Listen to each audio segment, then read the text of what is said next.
and welcome to Timeline. It's Tuesday, August 14th, 2018, and I'm your host, Randy Rogers, broadcasting out of beautiful Bend, Oregon. Take a look at this. That's Mirror Pond there in the foreground, part of the Deschutes River. It runs through downtown Bend, and those are the Cascade Mountains you can see over my shoulder back there with a little snow capping them yet, but it's cranking up into the 90s again today, so that's rapidly melting. We're going to try to stay cool and stay inside here, and we're going to talk about storytelling, one of my favorite things to do. I spent over 20 years in the news business, television news, and telling all kinds of stories during that time, and then another 20 plus years in the television and motion picture entertainment division, talking about the movies. And then I wrote a book called The Key of Life, A Metaphysical Investigation, yet another story.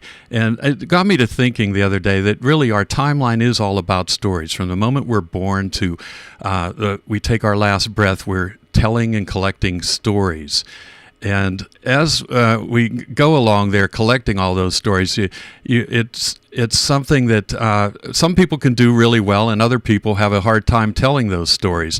It got me to thinking about what makes good storytelling. And as I was looking back through some of my webcast and podcast I had done, I came across one radio show I had been on. I want you to take a listen to what this person had to say about the story I wrote. I have to tell you, Gary, when I started reading this book, it was one of those books where you start to read it and you can't put it down. I needed to know what happened next because it's like there's like little clues and they all come together as you're reading the book. I must have read this book probably in about 2 hours. And this book, I have to say, is one of my top 3 favorite books. Wow. Well, that's what every author wants to hear, is it's their reader's favorite book, but that they couldn't put it down. It's a page turner. And what makes that kind of a story? How do you tell that kind of story where you get the reader engaged, they can't wait to finish the book, or they want it to go on forever? And the same with the movies. They're going to sit there through to the end to the credits come up. Well, I thought about it, and I know the best storyteller in the world. And my guest today spent his entire life collecting and telling stories. I always felt that he had the best job at the network, and after all, who wouldn't love traveling all over the country in search of what he called ordinary people doing extraordinary things? Well, I was fortunate enough to spend time working with him, shooting one of his stories for NBC Nightly News back in 1986, and today, 32 years later, I'm happy to have him here on Timeline and to share some of his stories with all of you. Bob Dotson, welcome to Timeline. Hi, how are you? Hey, I'm doing great. You're looking good there. So before we get into this, I wanted to talk about some of these stats that I came across here. It sounds more like a Major League ball player being inducted into the Hall of Fame here, but 40 years at NBC, 4 million miles traveled, 130 awards, 3 books, 19 documentaries, 6,000 some stories told, 200 nights a year gone from home for a total of 8,000 nights on the road. That's 22 years. How did you do that? Well, I'm also a notary public. Oh.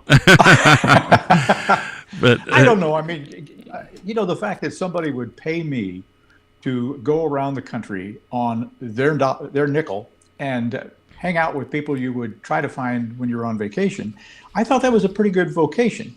So, long time ago, I realized that the most underreported segment of our world is us. Celebrities and politicians, they report it on all the time. But the person standing in the shadows or in the backyard or a member of your family may have already solved something that we don't have to worry about ever again. But because they were seemingly ordinary, nobody came around and did their story. So I figured, okay, that's wide open for me. And I did that for almost 50 years, 40 of them with NBC. Right. Well, there's a couple of single stats you had in there as well, and I don't know if you're aware of those, but they're explained. Well, one of them is explained by the fact you were on the road for 22 years, but the other one really isn't. And the first one is that you were married to the same woman the entire time. There's Linda, and how she handled that for you being gone all that time. Well, I met her at the very first station where I worked in Oklahoma City. And I'll tell you, so long ago, it was the off-year election during the Nixon administration.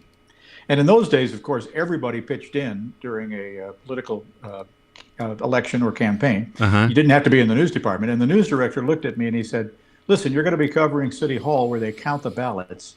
And all you have to do is keep an eye on Linda because A, she's cute, and B, she grew up here in Oklahoma City. So all the people hand carrying those ballots around, which they did in those days, will come to her first. So I was ahead of the game the whole night long. And I thought, okay, if I got to keep my eye on Linda.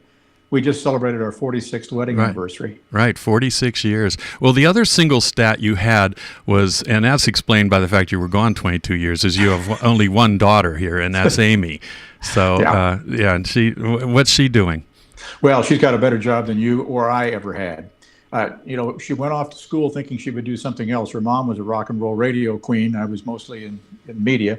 Uh-huh. And then one day I find out that she's on the radio station at the campus at Wake Forest University. Next thing I know, she gets a master's degree in film, but she doesn't go the usual route. She's now creative director for an organization that links Hollywood with independent filmmakers around the world. Wow. So they don't have to just keep doing Spider-Man 98. They come up with a new idea somewhere, which means that she goes as a judge, say, to the Venice Film Festival. Right. So I said, so Amy, you get to dress up, stay in a nice hotel and watch movies and they pay you? And she said, that's pretty much it. And I said, well, that's great.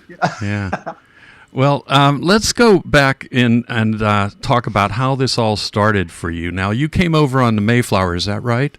Pretty much. Yeah. I started when the Earth was cooling. Right. But it seems like it would take that much time to accomplish what you've done. But did you know early on that you were going to be destined for this storytelling role in your life? Well, I grew up around a storyteller, and I think all of us who get into the storytelling business, if you look back deep and far enough, you'll realize that you were around people who love to tell stories. I mean, I used to spend summers with my grandfather and grandmother in a little tiny town with the lyrical name of Hiawatha. Uh-huh. So Paul Bailey was his name. And one day I was 8 years old, and after dinner, we're out on the front porch, gliding along in the glider. And he said, did I ever tell you about my honeymoon? And I said, no, I'm 8 years old, but I'd like to know. And he says, well, your grandma and I went to Salt Lake City. And even at 8, I wondered, why would you go to Salt Lake City on your honeymoon? He said, well, I had a free railroad ticket. I said, okay. And he said, I was in the dining room with your grandma and the dining car, and the conductor wobbled up to us and he said, is your name Paul Bailey? And I said, yeah. And he said, did you grow up in a little town in Ohio? Uh-huh. He says, I'm Vance, your oldest brother, who you probably don't remember. I said, really? He said, yeah. He says, well, it turns out that, my grandfather was the last of 10 children. So he was probably a baby when this guy took off. He tried to get a railroad job up in Minnesota, but his name was the wrong ethnic group because people getting work were either Swedish or Norwegians, which was the prime ethnic group in that time. So he changed his name from Bailey to Baileyson so he could get the job, and he did. And in those days, if you didn't own a piece of property and your parents wrote you a letter, it went to general delivery, right? So they're looking for a Bailey, and the postmaster only knows a Baileyson. So he's obviously not the kind of kid who answers letters. So my grandfather had this great postcard, which I wish I still had, but it showed my grandmother and grandfather floating on their backs in the Great Salt Lake with those old spaghetti swimsuits, and a big red circle around the brother who'd taken a couple of days off the railroad. The card is probably the first tweet of the 20th century because it was written back to the mother, and all it said was, Ma, we found Vance. More later. Well, if you grow up around a guy like that who doesn't say, well, I joined the Kiwanis Club in 1965 and then I ran for district governor, kids are all falling asleep. But if he's telling you about his honeymoon, right. That hooked me. It sounds like he'd have been perfect in today's world with the tweet. That was right. That would have fit right on there. Well, yeah, exactly. I tell young students that I meet, it doesn't matter whether you're writing a book or doing a long television program or just doing a tweet. It all comes back to storytelling. I mean, you can imagine somebody wandered down into a valley and saw a dinosaur and then came back and started painting pictures on the cave wall. Right. And said, you should have seen that sucker. Well, one cave was full and the other caves were not as full. It's because that person had learned the basics of how to tell a good story. Right. Well, and it is all about the storytelling. You have a great anecdote about your brother Bill here. I have a shot of the two of you guys there. That was somewhere back in the 50s, I imagine. All right, yeah, absolutely. That's my big brother Bill. I'm the little guy on the right. Well, we had a lemonade stand, as many kids did back in the 1950s, and we were selling lemonade for 2 cents a glass, a penny if you brought the glass back. Yeah. and so the first sale was to a person who gave us a dime. Uh-huh. Well, I traded the dime for a nickel that my brother had. Right. My brother went on to become a very successful salesperson, and I got the story to tell. Right. So that's how we differ. I mean, traditionally, most people are like my brother, but me, I've always been attracted to somebody who has a good story to tell. Mm-hmm. Well, let's talk about a few of those defining moments that put you on that path of storytelling, and how did it all happen for you? What was it like growing up in that Dotson household, and how did you end up moving into this as a career? Well, when I graduated from college, my dad said, "Listen, I didn't go to school." And I said, "Well, I know you didn't go to college." He says, "No, I didn't go to school." He says, "I never made it past the third grade." And I said, that doesn't compute. You're an optician. We live in a middle-class neighborhood. Here it says something about me and my brother that we had never mentioned anything to my dad about the fact that, what's your story? But here I was, 21 years old. I finally asked my dad, and there you see a picture of him, Mm-hmm. What happened. And he said, "Well, my father went off to join the Army and never came back. And this was prior to World War I. And he says, in those days, if you were growing up in a big city and your mother didn't have an extended family nearby, they sent the oldest boy out into the countryside to live on a farm. Mm-hmm. The farmer would send the money back to the mom to help raise the younger kids. He had a younger brother and a younger sister. And then he would give room and board to the kid who was on the farm, which was my dad." And he said, a year later, my aunt shows up with her husband, who was a cop in St. Louis, and they buggy whipped the farmer and threw me in the back of a buggy and took me back to St. Louis. Turns out that the farmer had been steaming open letters from the family and taking an occasional dollar bill out. So they figured out he was a crook, and they brought him back. My dad got a job at an auto body factory that made wooden auto bodies. This is how far long ago Mm-hmm. it was. And he says it was the loneliest year of his life. He was 11 years old. Wow. And he said all the adults were either first-generation Italians or first-generation Germans in St. Louis. Mm-hmm. So they didn't speak much English. And he says, I was a little boy, and my job was to go along underneath the conveyor belt and sweep up all the wood shavings. And he says, my step-up job was as a janitor in an optical store. And the optician who owned it said, "Listen, Bill, I'm never going to ask you to work nights. You might consider going to night school." And so that's the first time I asked a question. And I said, "How many years?" And my dad said, 23 years to night school. By the time I was born, he had gone from janitor to general manager of two different optical stores that this man owned. And he decided, well, I ought to start my own. So we got a partner. They started it. And at Christmas time, the partner took off for Mexico with all the money. Wow. And I said, "What'd you do?" And he said, "Well, a couple of months later, you came down with polio."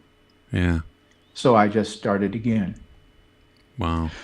Well, this is a seemingly ordinary person, but his story is emblematic of the American story all over the place. I mean, we Right. all stand on somebody's shoulders, Mm-hmm. and it's not an absence of challenge in many cases. It's despite the challenges that they come out the other side. Well, I figured if I was starting at 21, asking the person who had lived in my house all those years what went on, I really needed to step up my game. So I went to Oklahoma City, and in the 60s, nobody really wanted to be a reporter. They wanted to be a documentary producer because we had all the answers. Right. And if you could get people to sit down for an hour, I didn't realize that the documentary people were the last hired and the first fired. I was really kind of naive. But in those days, they were not serving a diverse community, obviously. So they needed to do a documentary on African Americans in the Old West. Well, they didn't have a whole lot of African Americans on staff that were not just pushing broom, but they had a couple. And three of us, two guys who were African American and me, we were taken off of overtime and given the job to kind of wander around Oklahoma and see if we could find any stories. Well, I went to the first place I went was to a predominantly African American university, and I said, "What have you got?" And they said, "Well, we've got a lot of books from the Harlem Renaissance." And I said, "Well, I'm from St. Louis. I don't know much, but isn't that New York City?" And they said, "Yeah." I said, "What have you got in Oklahoma?" And they said, "Nothing, not much."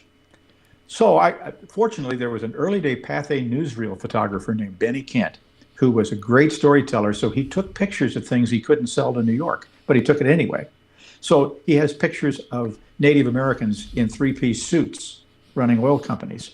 He has women who are not just parading around in swimsuits, which is what they did in the 1920s for newsreels, and on and on and on. He also had pictures or a film from 28 all-black towns. So I took all of this film and would go to churches on Sundays, and I would roll the film after the service, and people would say, "Oh, that's Baz Reeves. He was the first black federal marshal." And then pretty soon, all these stories came. You started recognizing them. Recognizing them. And so they put names to faces and what have you. And that's what really got me started. And the thing about Benny Kent was I found that film because they were tearing down a fire station in Stillwater, Oklahoma, where Oklahoma State University is. And the fire marshal called me up and he said, "Well, I found a bunch of film in the attic in the fire station. Can you take a look?" And I did. And I said, "Well, first of all, it's nitrate-based film, which means it's highly explosive. And so whoever put it there probably put it there figuring if it blew up, you guys would be right there with the hoses." Yeah. So we got 10 grand from Oklahoma State University, 10 grand from Oklahoma University, and 10 grand from the University, from the Historical Society, and a little bit of money from the NBC station where I worked. And we very gingerly took it all out to Los Angeles, and they saved what they could. They have film of Geronimo's last buffalo hunt. Wow. Now, it was a PR stunt put together by two brothers named Miller, who had 101,000 acres that they leased from the Ponca Indians for a penny an acre a year. And the first rodeo started there. So in other words, on and on and on, I came, because I was an outsider with a curious mind, I came across all this great stuff. Like you probably have heard of the Buffalo Soldiers. Right. The Buffalo Soldiers were African-American cavalry and some infantry. And there was a woman who was 101 years old named Bertie Farmer, who was the wife of a Buffalo Soldier. Now, the original Buffalo Soldiers in the Old West. Yeah.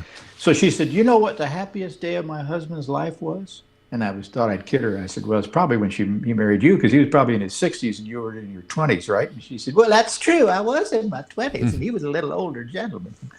And she says, "But that wasn't the happiest day of his life. They offered the commanding officer's position to George Armstrong Custer.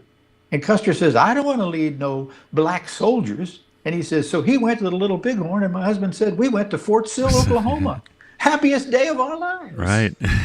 So, this was terrific. I mean, you could win a bar bet. The most diverse state in the Union is not California, and it's not New York.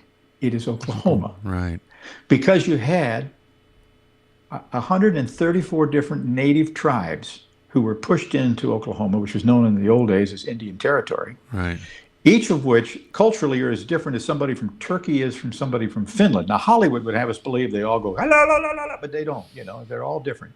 Plus, they had 6 free land runs from 1889 to 1904.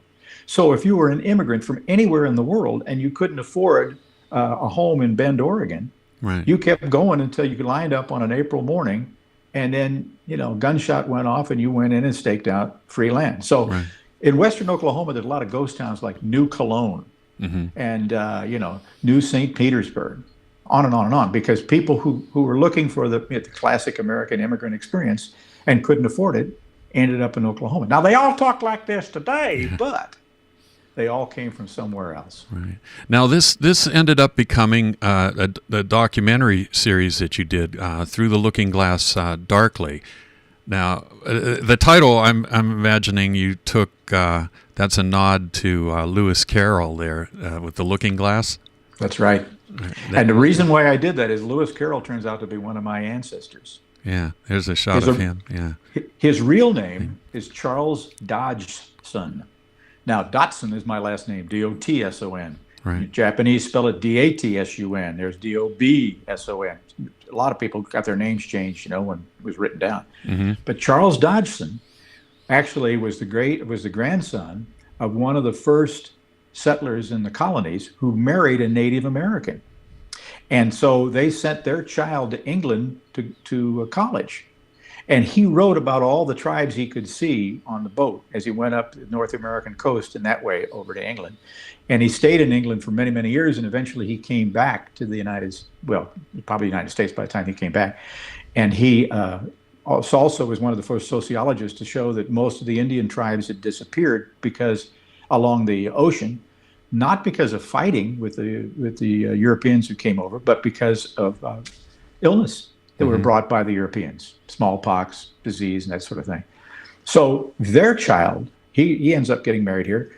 They send their child back to England, and that child becomes Charles Dotson, who becomes Lewis Carroll, who wrote Alice in Wonderland. For those of you who don't know out there, there's probably people that haven't read it, but right, well, of course, yeah. But I mean, it's the fact that somebody in my family's history like to write and tell stories. That ain't bad either. No, there's definitely a synchronicity there. Now, I want to play a little clip of that first documentary that you did here, and take a listen to this.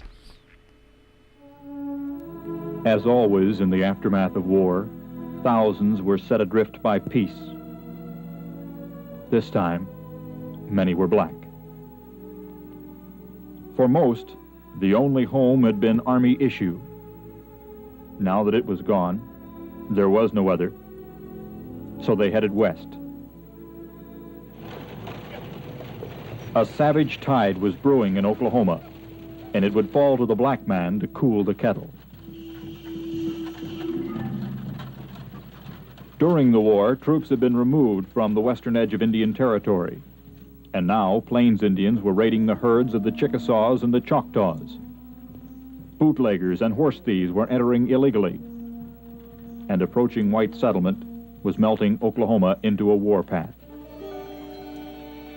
Some of the black men were asked to keep their uniforms. Congress was forming 6 black regiments. 2 were to be stationed in Oklahoma.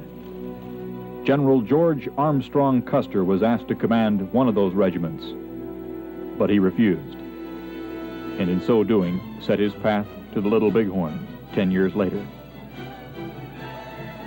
Officially, those who came to Oklahoma were known as the 9th and 10th Cavalry, but to those who knew them best, the Cheyenne, Comanche, and Kiowa, they will always be remembered as the Buffalo Soldier.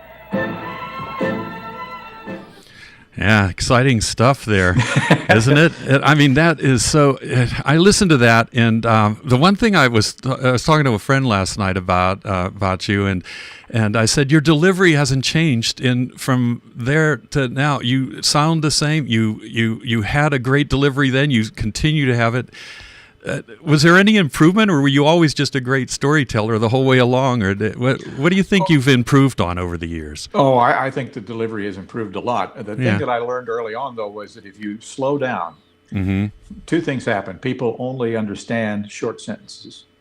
Long sentences you leave for the books, but short sentences in conversation. But secondly, if you write like that and speak like that, you leave enough space for music and natural sound. So you don't have to just tell people what the story is. You can help them experience it. Right.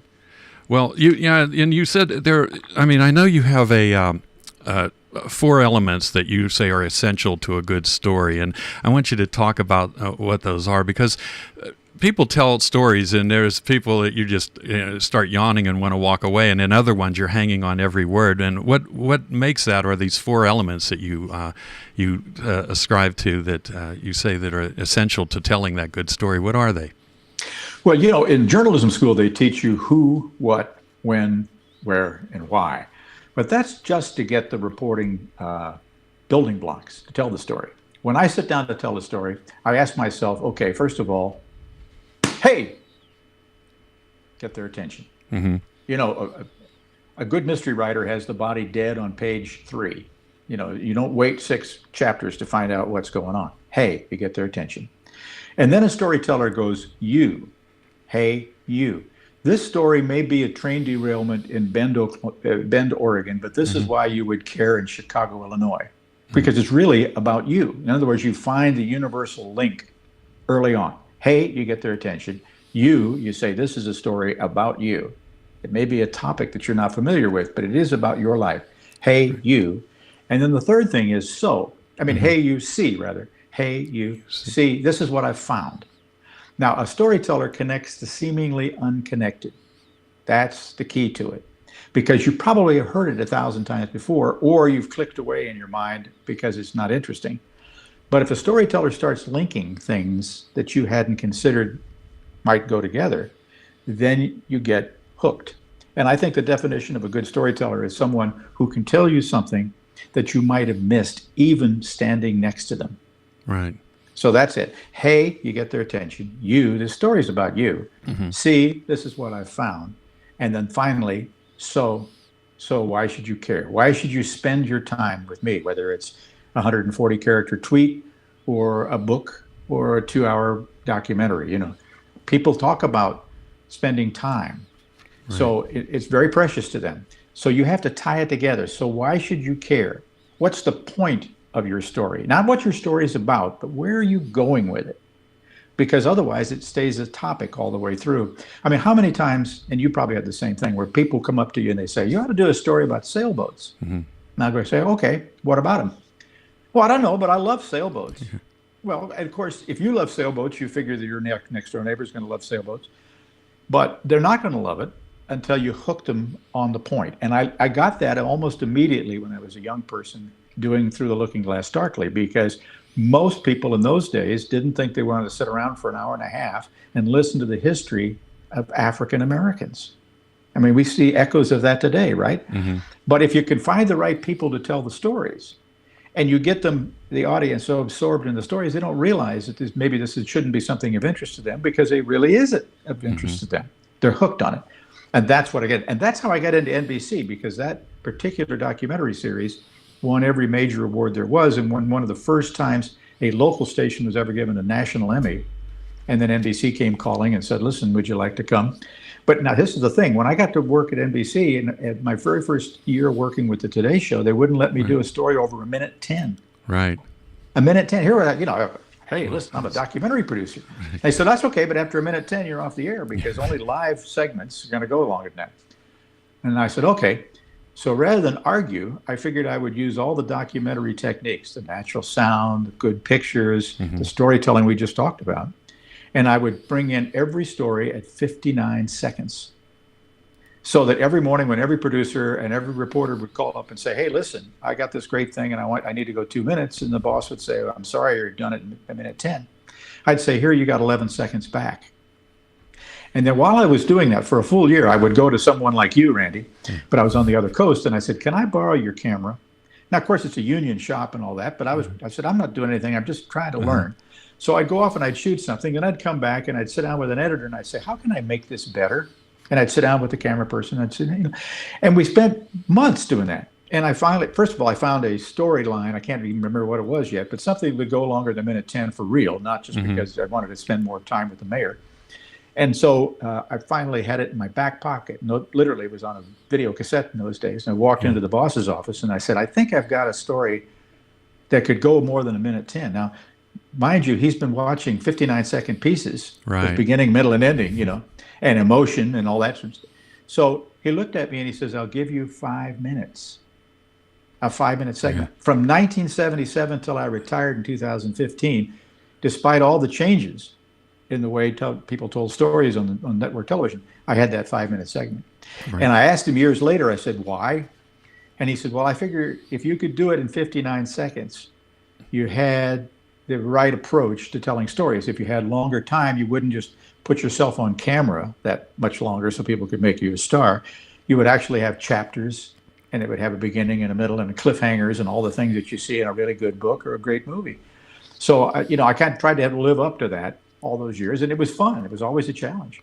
Well, that brings us up to where we met, because you had been at the network maybe 5 or 6 years before I got there, and then I walked in the bureau one day out in Burbank, and they tell me, well, we've got a job for you to today or tomorrow, I guess. They were setting it up the day ahead and told me that I'm going to be working with Bob Dotson, which I already knew who you were, and I knew about your storytelling, and I was really anxious about that. So Terry Taylor, my sound person, and I drove out there. That was actually 32 years ago, this August 21st. Wow.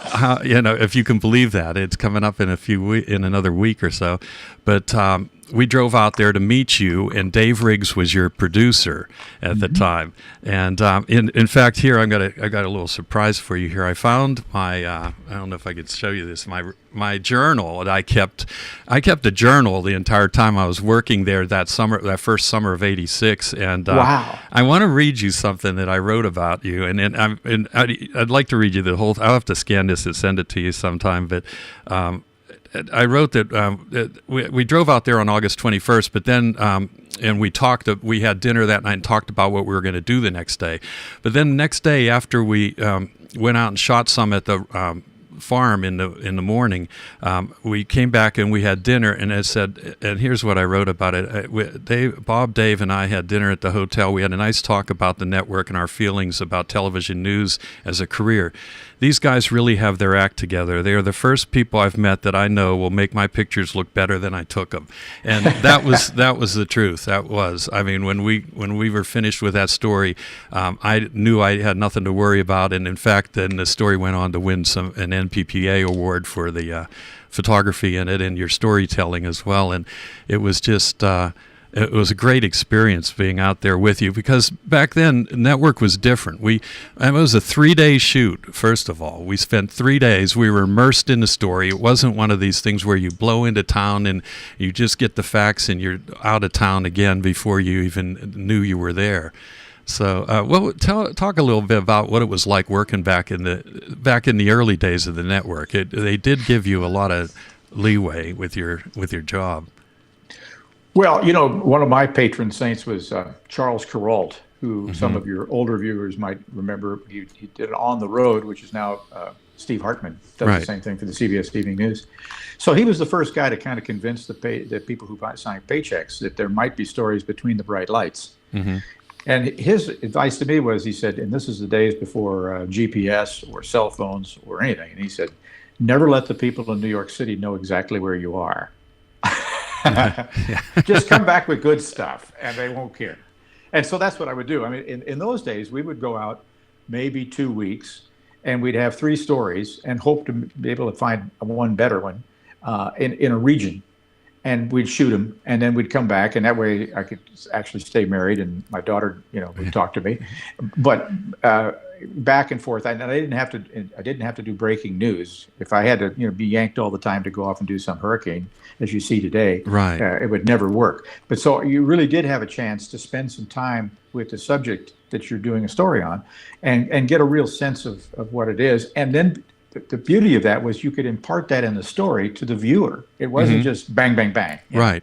Well, that's important. That's what I want to talk about is it does take that. You just can't rush this thing. And that's when we had our discussion the day before we shot it, we talked a lot about that, how there's going to be a lot of pauses and quiet time in there where we're going to let her open up and talk about this. And tell us a little bit about your interviewing technique and what you do to get people to talk.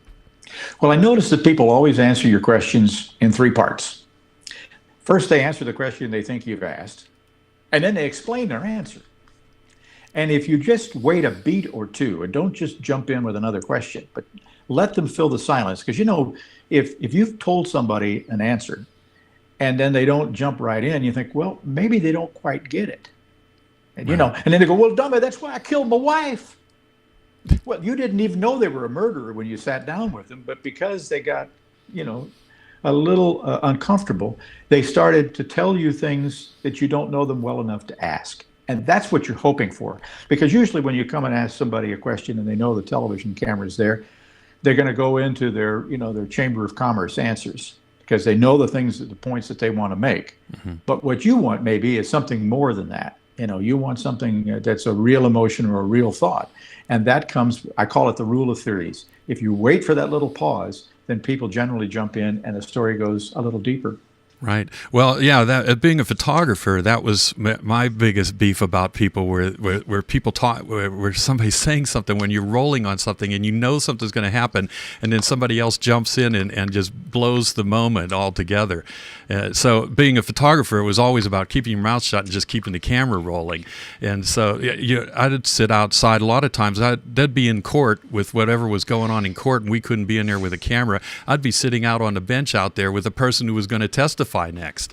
I remember one day sitting out there with a woman who had just escaped a serial killer, and she was a prostitute, but I found it fascinating. I didn't care, I tell people I met people from princes to paupers, and everywhere in between, and this woman was a prostitute who got picked up and he was killing prostitutes in Arizona, and here I am hearing her whole story. She's just pouring it out to me. I'm just sitting out there listening to it. I'm thinking, here's the story, but they're in court, wanting to get what the judge and what they're saying on the stand. But the story is really outside the courtroom. Well, one of my greatest lessons I learned from a network cameraman named Scotty Berner. Mm-hmm. And he said that the way he approached journalism was to ask questions that aren't questions. And I said, Scotty, what do you mean? And then about 6 weeks later, I found out because the Shah of Iran was dying. Mm-hmm. His son was at an Air Force base in Lubbock, Texas, and everyone ran out there to try to get a soundbite from him. And he was being held off the base in a private home. And we were all just laying around and, nothing happening. And everybody was there from all the networks, all the local stations. So the people who were, the least useful, the reporters, were sent into town to get hamburgers for lunch. And when we came back, Scotty was there, and all of the other camera crews were around him trying to ask him a question. And he looked up and he said, Bob, he says, I found the Shah of Iran's son. I was the only person who got an interview with him. I've already fed it to New York, and now these people want to interview me because I'm the only person who's ever seen him. And I said, no, wait a minute. We're all in a line here in front of this house, and you got the story? Kind of like what you were just saying a minute ago. Mm-hmm. He said, yeah. He says, because I knew, since we hadn't seen him all morning, my camera was still pointed toward the house, and I turned around. I kept my finger on the camera in case it was going to start, but I looked the other direction. And I saw a young man walking along the sidewalk who looked like he didn't grow up in Lubbock, Texas. So I took my camera off the tripod. I walked up to him, and I didn't say, hey, I'm Scotty Berner, NBC Network tool. Are you the Shah of Iran's son? And if so, how do you feel about your dad being sick and maybe dying? Didn't say that. I just noticed that he was looking at flowers, and I said, those are beautiful chrysanthemums. Made an observation. Right. And the young man said, yeah, these are beautiful. And he says, I always loved tulips. And the young man said, well, I love roses. Yeah. And Scotty says, oh, my father loved roses. And see what he's doing? He's bringing a concept of a father into this conversation. Still doesn't know that this is the Shah of Iran's son or not. But then he said, I love my dad deeply. This is Scotty talking. But he died last summer, which is a true story.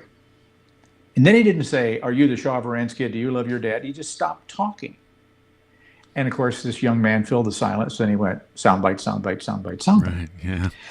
So he says, I still wasn't sure this was the Shah of Iran's son. But about that time, some of the guards popped their heads up over the hedge and went, oh, da, da, da, da, and they came running down the sidewalk. And they surrounded him and carried him back up towards the house. And he says, I just yelled out to one of the guards, is that the Shah of Iran's son? And the guy said, yeah. He says, I walked right over and fed up my story. And he says, I did it without ever asking a direct question. I just made an observation about something that he already seemed to be interested in, which was flowers. Mm-hmm. And then I gradually brought the topic around to fathers. Right. And then I let him fill the silence. Well, heck, I went to school on these people. It's like there was a comic named W.C. Fields back in the 30s, and he was hired to play Mr. Micawber in a David Copperfield movie.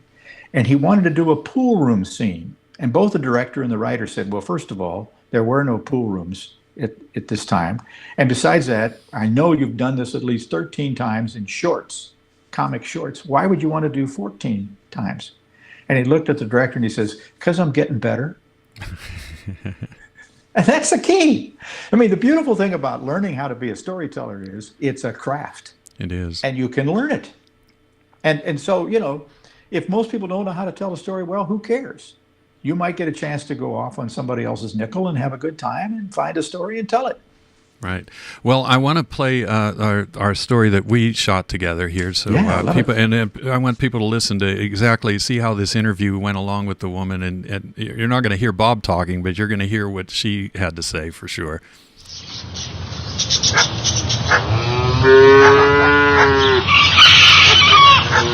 Pete Westine used to live in a place of blue distances.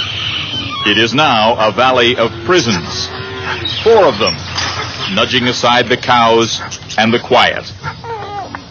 His wife Frida is raising her family next to those prisons and wondered what became of the babies that were sometimes born to mothers inside.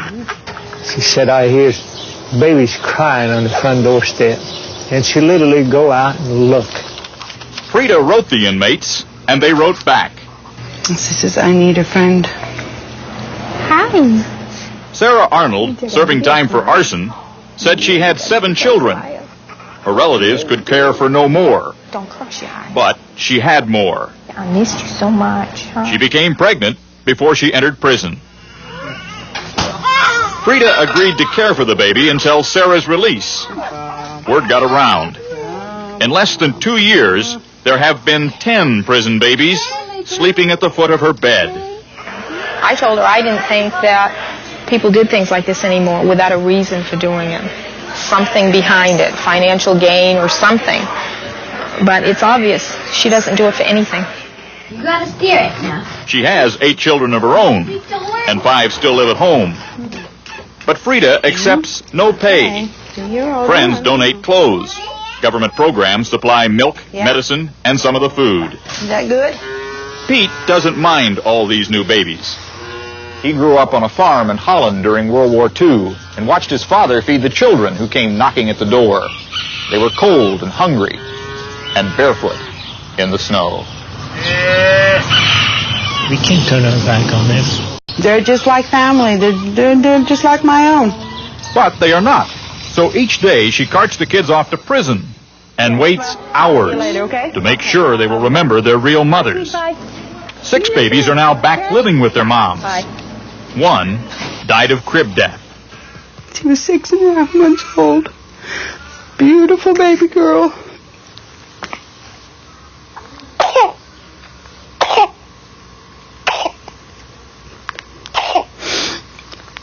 I still don't sleep all that well at night.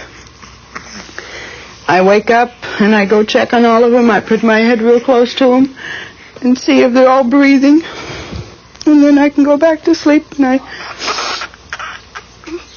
I couldn't quit. It wasn't time to quit. There was too many people that were still depending on me that had no other place to go for their babies. They have a place to go now. Go to sleep. Bob Dotson, NBC News, Corona, California. Wow. Well, yeah. I mean, listening to the interview again, where you didn't say anything whenever she paused for a long time, and the baby, and I mean, it was like we cued the baby to cough at that point. Sometimes things just work out, don't they? Well, I think holding the baby and getting to the point where you ask the kind of question that would elicit the fact that they all hadn't survived.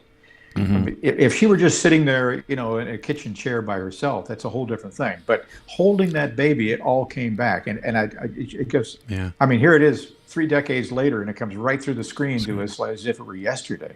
Right. Yeah. There's no age to that story. I mean, the people that you interviewed, do you ever go back and follow up on them any? Or I know we put that up online, and we got some response and heard that she had done, I don't know how many, 30-some babies, or I forgot. Oh, for forever. And there was another lady in Harlem did the same thing with children of drug-addicted mothers, and so she had like 40 or 50 of them through the years.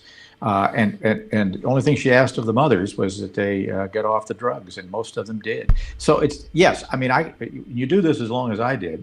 Many times you come back. Like, for instance, I did a story years ago on a young woman and a family who took her in. The family had 5 boys. They wanted a girl. They lived in Colorado. They figured after 5 boys that wasn't going to happen. Dad was a mechanic. Mom was a nurse, so they didn't have a lot of money. But they decided they would take one of the Vietnamese boat people who came floating in, and her name was Tun Nha Tran. Well, Tunya's sister showed up, and then another sister showed up, and then a brother showed up, and eventually the family had 10 kids because they took them all in. And they raised them. And all those kids, Tunya ended up graduating number 2 in Johns Hopkins Medical Center, and she's now out in Orange County, California, as a research scientist physician. But you know, when I first met them, and then I came back when the parents finally got out of Vietnam, and they came to Colorado, and it was a Christmas time story, and these kids had not seen them since 10, 12 years. And the parents bought a home in the same neighborhood as the American parents who had looked after their kids all those years.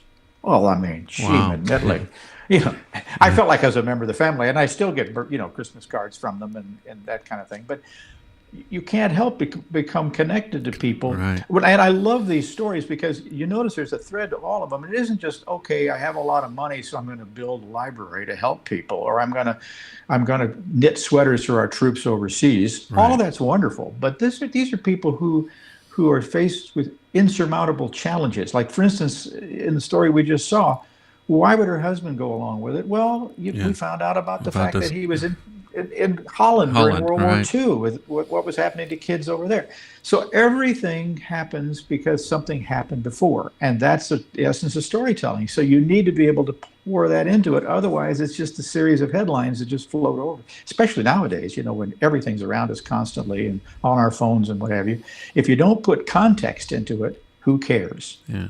Now, where'd you find all your stories? I mean, I imagine people would call in, or once you got well known, you started getting leads that way. But I always engage people. I'm one of these people. I'll get in the grocery checkout line. I'll start talking to a person in front of me or a person in back of me, and I can't tell you how many stories I got out of that during my career. I met a guy at a gas station one time that had created the Franklin. He was one of the guys that started up the Franklin Mint, and you find out he's retired and living in there. And he takes me over and shows me all the coins and how he was. I forgot what they call those guys that do the engraving, but that's what he was, and he had this incredible collection. I did a whole story on him.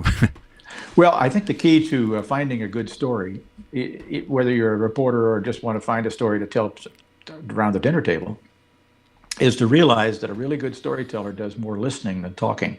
Mm-hmm.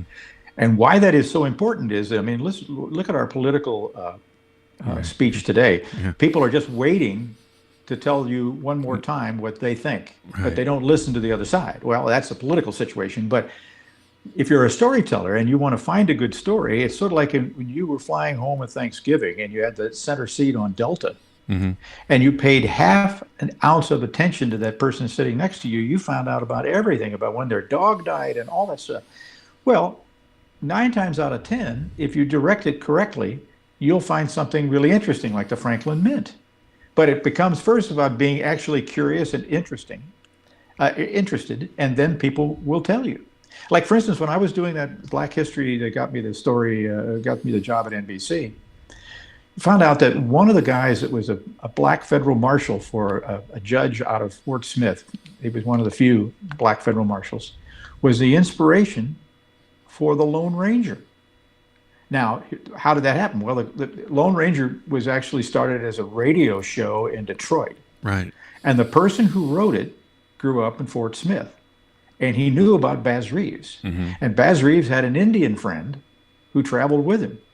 And Indian Territory was not Oklahoma yet. It was a place where a lot of people went that were hiding out, bad actors and all that. And if it was a federal crime, they sent in the federal marshals. Well, Baz Reeves could speak a lot of different native tongues. And he also had a buddy whose name is not Tonto, whatever. Right. So when I think it was Bryce Bamer, but whoever who wrote the very first Lone Ranger, he couldn't do an African-American hero, so he gave him a black mask. Wow. Well, I found that out when I was wandering around talking to the people who were older. Uh-huh. The average age of the people in the Looking Glass telling the story was 92. So, and it wasn't just civil rights and all that, political stuff. It was just great stories, and these guys were telling. In fact, the one man, there were 3 people at a funeral, and they were telling about Baz Reeves as an older man in Muskogee, Oklahoma. And he went up to the sheriff and he said, I hear that my son has killed his wife. He had married a native woman, And he said, you don't go because you might get hurt. I'll do exactly what the bench warrant says. I'll bring him in dead or alive. Now, these 90-year-old men were little 8 and 9-year-old boys following him, just like, high noon. And they were crawling underneath the wooden sidewalks. And they followed Bass up to the house. And the old man now was about the same age as Baz was when he did this. And he said, Benny, that was the son's name. He says, Benny, I have a bench warrant in my pocket. It says to bring you out dead or alive. I'll do exactly what it says. Either come out now or your whole body will be down on the ground. And he says, all the neighbors were yelling, Baz, get out of there, he'll shoot you. Mm-hmm. And I asked the old man, I said, what happened? And he said, Benny came out. Benny went to the penitentiary. Yeah. Wow. So, when you're around people like that, whose own grandchildren won't listen to them because they've heard, grandpa's off doing the story. But if it has something to do with your culture, with your background, with your neighborhood, how you got to be where you were and who you are today, if you just stop talking and listen, boy, the world opens up to you. Yeah. Do you think the art of storytelling is dying with the Twitter and the Snapchat and everybody just being in an abbreviated mode of things, not really relaying anything to you? Well, I think that part's dead. Right. But on the other hand, for instance, I once asked a young reporter, I said, what's the last thing you tweeted? And she said, the suspect ran into the mall and bought a green sweater. And I said, really? And I said, now, here's the same number of letters. Honey, the gutter ain't a step up from you. Yeah. Now, which tweet thread would you come back to? The person who wrote, honey, the gutter ain't a step up from you, or you ran into the mall and bought a green sweater? Right, yeah. But having said that, what you're doing right now, the podcasts and the serial storytelling and all that sort of stuff has come back. It's just a different way of delivering it. People love to hear a good story. Right. And they gravitate to that, and it might be coming in a different direction now, and it might be next week delivered on the backs of milk cartons, but who cares? Mm-hmm. It's if it's a good story, it will attract a crowd, and there are people who are still doing it, and the optimistic part about it is that there's now a way of making money to do that. Right. Now, I've got one more segment here that you did as your career moved along, and you said you moved into what was called the American Story, and that was a dedicated segment for you on the Today Show. And this is one of those stories off of American Story that you not only told stories about individual people, but this is about a story about an entire town. And when you're approaching a story like that, is it difficult to figure out where you're going to start sometimes, or do you just kind of go through it and walk? How did you approach that? Well, it's very difficult, as everyone who's ever tried to write a story knows, right? Where you don't have to be a working journalist or a writer. I mean, we all have had to tell a story. Where do you begin? Right. Well, in this case, I was kind of intrigued by the fact that here was a little town in the mountains of Montana surrounded by a number of ghost towns. Right. So the point of my story was not, let's go just do a story on this town. But the point was, why is it that Phillipsburg, Montana has survived when so many others did not? Well, let's play that clip, and then everybody can see how you approach the whole thing.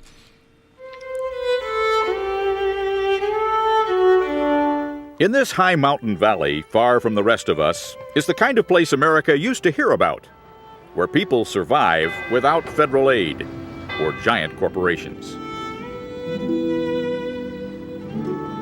Phillipsburg, Montana is a working-class town. I didn't bring my fly tie and hat.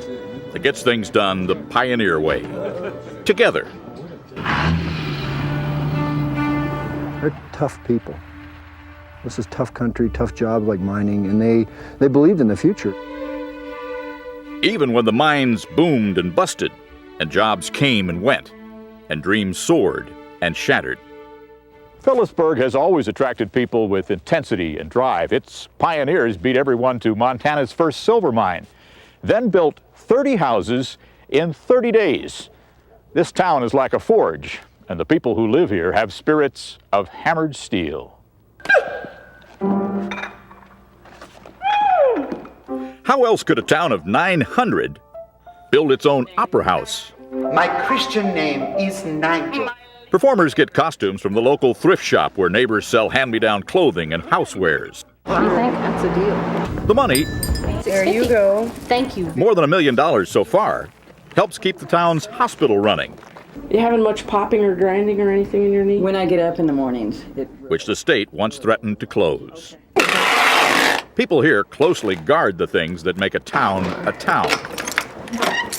The post office is the one place every day where people can check on each other. And your elk are down eating all your hay? No, actually, they all could be. So when the federal government tried to move Phillipsburg's post office, I need some Christmas stamps.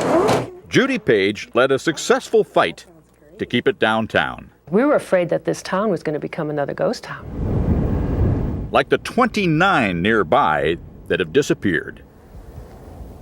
Fewer than 2 people per mile now live in the valley around Phillipsburg.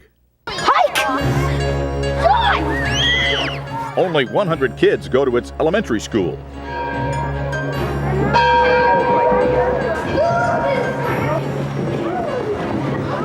Maggie, did you lose some more teeth? Yet Superintendent Mike Cutler points out that people tax themselves a bunch to restore it. 20, 40, 60. An average of $2,500 a person. This is what we do, and if it's not good enough, we'll make it good enough. Why do you suppose this town has survived when so many other small towns in this county have not? Because it's the last best place. It truly is. And it doesn't have any choice but to survive. The town has been successful because survival is put ahead of personal gain. 2 years ago, Mike Cutler was diagnosed with cancer, leukemia. He needed a costly stem cell transplant. Here's this great big tent, you know, like you see at circuses. And I could not believe the amount of people. How much money did they raise? Close to $40,000. And there are fewer than 1,000 people in this area. Yes. It was overwhelming for me. It still is. This Christmas, Mike is cancer-free. I've won that battle with the town of Phillipsburg on my shoulder, helping me. Little town, big gift. It was just amazing. It really was. It is not just a love of old buildings that draws people close. What you see when you drive downtown isn't what you get. You know, the candy store is great, and all the buildings down there are beautiful, but to spend a day and visit with some of the people and be here is what it's about. The people who saved Mike Cutler's life, like they saved their town.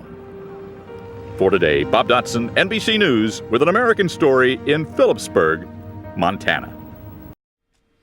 Yeah, it's so moving. You know, you can watch that piece anytime. Again, I don't even what year was that shot? Do you remember? Oh, probably 2008, maybe. Yeah.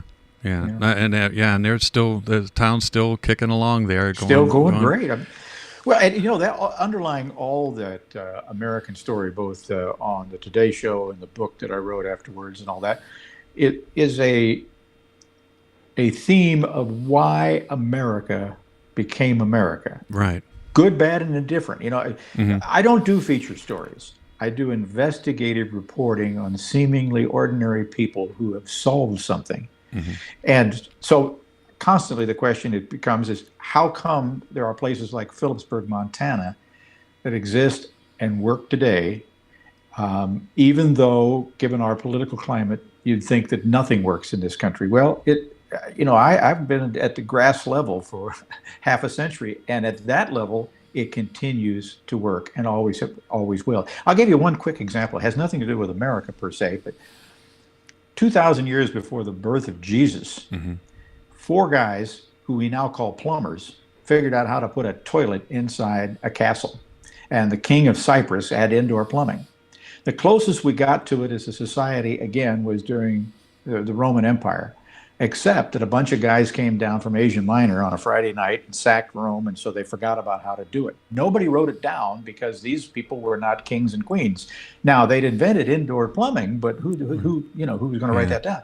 It wasn't until 1841 in Boston, nearly 3,000 years after seemingly ordinary people had solved a problem, that we figured out how to put a toilet back inside a hotel in Boston. Yeah. And that's my whole point.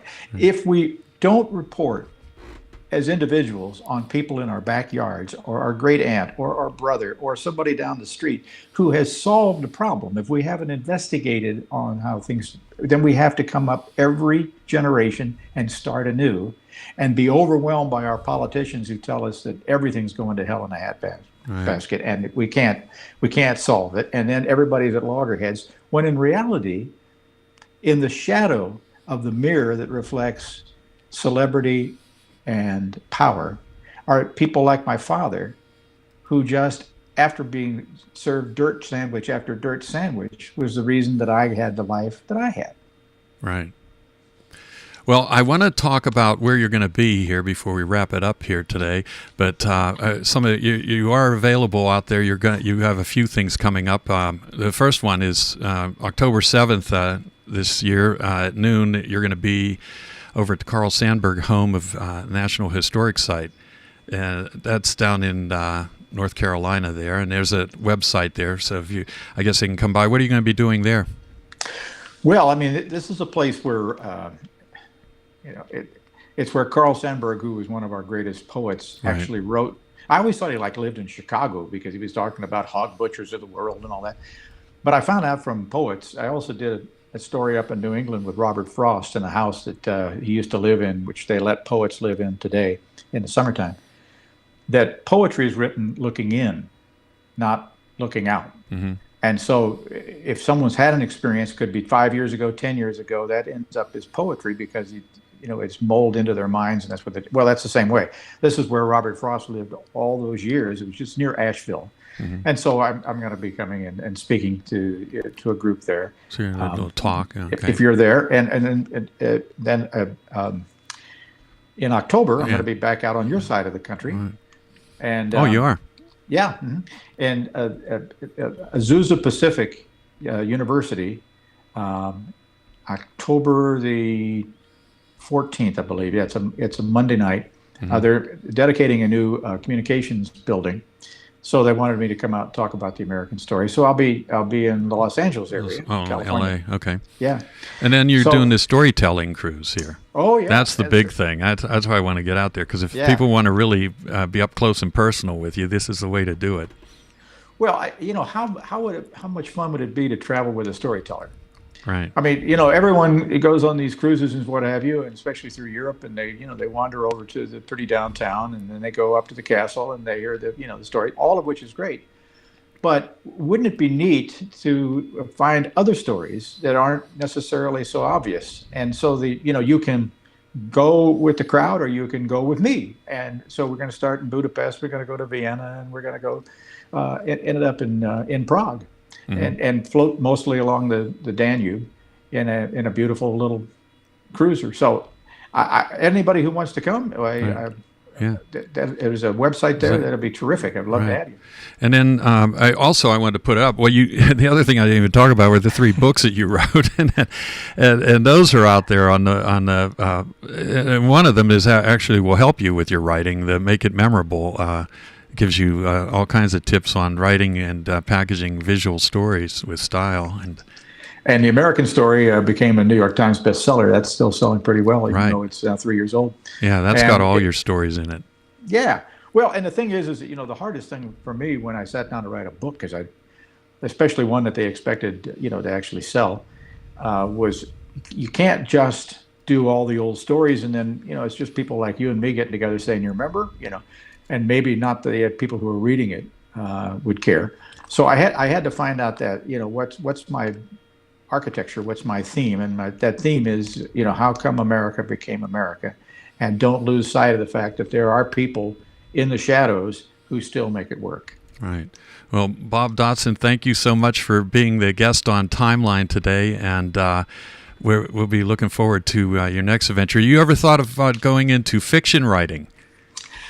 Well, I have, and of course, I imagine there are some people out there who look at journalists today and probably figure we're all doing fiction writing as it is. But, but I have. But one thing about writing books is that it is the most time-consuming job you can have. It sure is. and let's put this in perspective. My wife has been kind enough, and my daughter didn't become an axe murderer, and I've got 2 grandkids, and so I try now to limit the full-time work so that I can, on a drop of a hat, fly off and do something fun with it, because I think it's their time. Right, it is. Yeah, after all that, it's definitely their time to enjoy you, and there's always going to be more stories. I think this is going to go on for a while, and there's the best is yet to come out of you, and who knows what collaboration we'll have in the future here. But again, thank you for being on, my guest today, and I want to wrap it up here with everyone. So thank you all for joining in on Timeline, and it's time to step back out there and go out and collect your own stories, and definitely tell them to your kids and tell them to your grandkids or whoever else will listen. But take some of these tips we gave you today and go out there and enjoy your life, and we'll see you on the next show here.